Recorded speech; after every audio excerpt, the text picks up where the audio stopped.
Trump's second term clearly has a much stronger team of staff than his first term. What has Trump done differently? First, he learned lessons from the chaos of his first term. During 2017 to 2020, when Trump first took office, he lacked government experience, and many of his aides came from the private sector, television, or even his own family. As a result, there were frequent internal conflicts and a high turnover rate. Trump later realized that loyalty does not equal competence, and that people who are good in front of a camera are not necessarily good at implementing policy.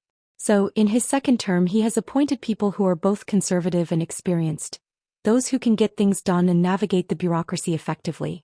Second, the Trump political ecosystem has matured. Over the last 8 years, Trumpism has evolved from a political trend into an institutionalized political faction. He no longer needs to rely on traditional establishment Republicans, as he now has a network of well-trained, like-minded young aides and think tanks.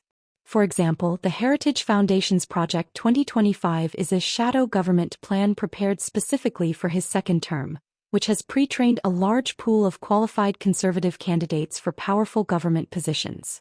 This allows Trump's second term to start with a full roster of government officials, unlike the first term when he had to hire as he went.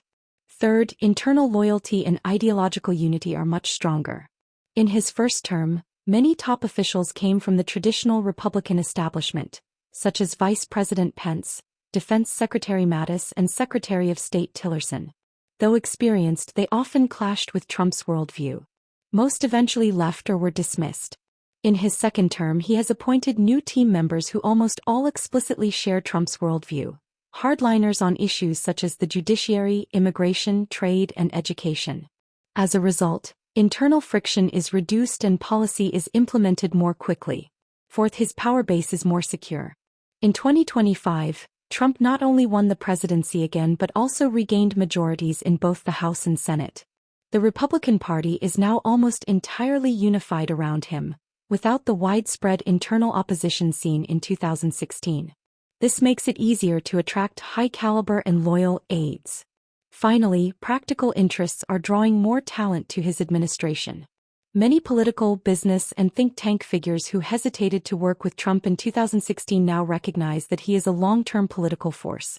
For them, joining the Trump administration is no longer a risky move but an opportunity. Consequently, the talent pool is broader and more professional.